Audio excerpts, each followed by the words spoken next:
Hey everyone, hi, welcome.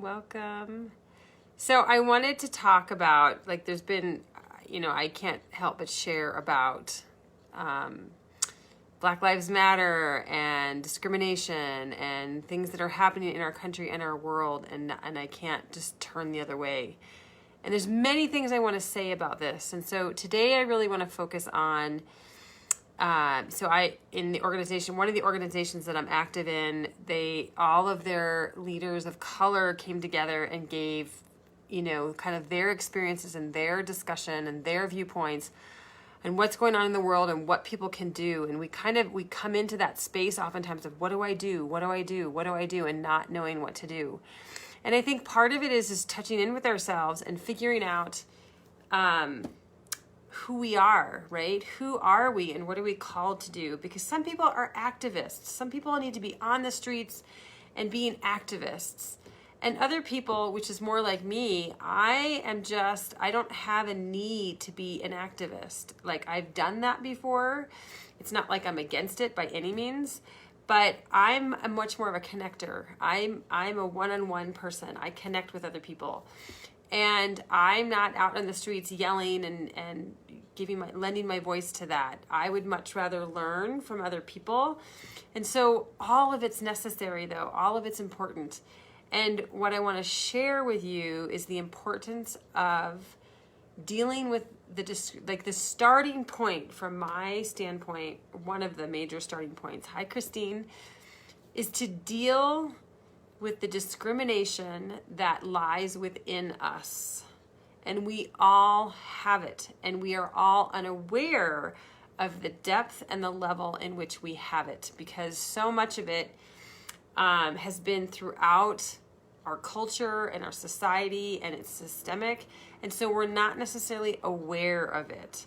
But we can, there are certain things from my own childhood that I can look at and say, and very clearly know that this is a moment when discrimination was happening from people that I knew, from people I cared about and I loved.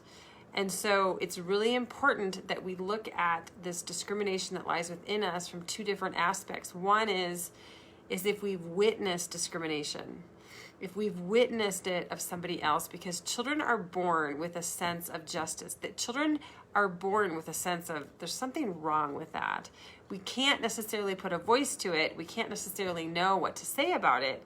We don't necessarily feel safe to say anything about it, but we know, and children really do know. And so we feel bad. We feel bad, and it also can create sort of a regular pattern of this is how things are supposed to be, even though we feel bad about it.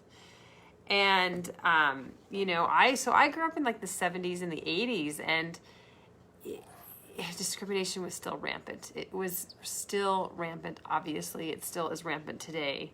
It just had a different form for sure back then. It had a very different form. So just to realize that we need to start with this discrimination that lies within us, and the other aspect is if we have experienced discrimination. So, and every one of us has, whether you're a man or a woman or a child, basically children, I can tell you, have experienced a lot of different discrimination because adultism is very active in our culture. Children are to be seen but not heard, and they're expected to behave and expected to fall in line, and that's not the way that children always work. So children have experienced a lot of discrimination. Women have, I have lots of examples of what it was like to be discriminated against, what it was like to be treated poorly as a woman, to be gaslighted, to be told I'm stupid, to be not respected because I'm, not as strong or fast. These are common. These are so common. And, and what about, how many women here have been forced to have sex, been raped, been, made to feel bad if they didn't give in to sex, for example, too.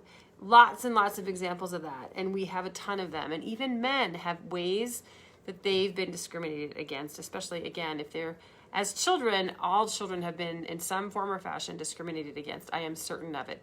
So whether you witnessed this happening to someone else, whether you did it as well, whether you discriminated, you were mean to somebody, you treated them as less than, because it's very common to do that, or whether it was done to you. There's all these different ways that we can have these experiences. And I guarantee you that every single person on this planet has experiences. And you really start by looking at those and looking at the pain of those, because what happens is that we have those experiences and we feel bad.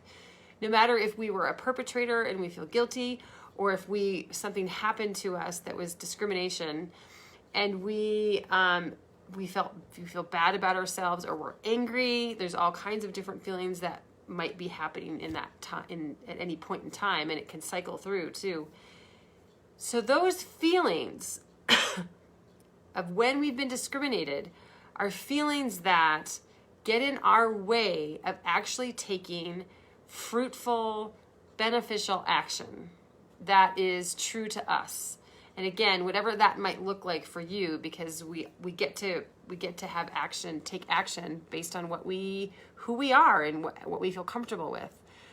So, but we do have to deal with our own experiences, especially the ones that started really, really young, that we may not realize have affected us dramatically and developed belief systems for us around who we are, who other people are. I mean, I grew up with a belief system that people were stratified in our culture. And I have to think that was not uncommon.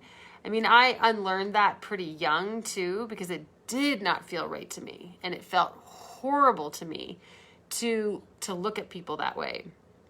But I definitely was handed down that type of belief system. And, but I didn't have to own it. And so not only does, excuse me, do the feelings that from our own experiences, especially when we're young, get in our way of taking constructive action, but they also get in our way of creating connection with people from different races. And they keep us separated from being able to connect and learn from each other and support one another from different cultures. And that is not the way that we were meant to be, and that's not the way that things are meant to be at all.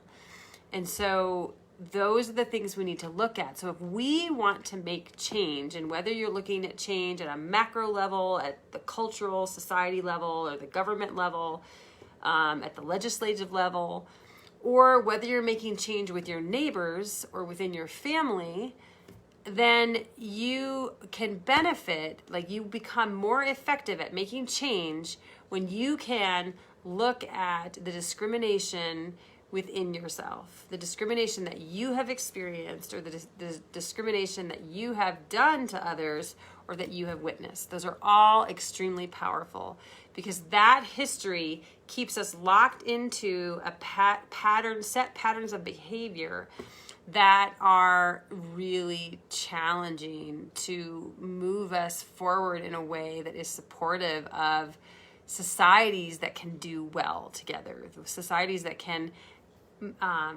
do well with having multiple cultures together in a pot that makes sense, and that people can love and care and take care of one another and respect one another in that kind of society, which I know that so many of us crave and so many of us are looking for.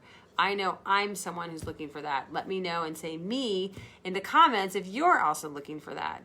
And that's where it really starts. It starts with that, with looking at our own, dealing with our own discrimination within ourselves. And then the other piece of that, which I've talked about before, but is also going to support our children around discrimination. And I have talked about that before last week sometime, if you want to go back and look for that.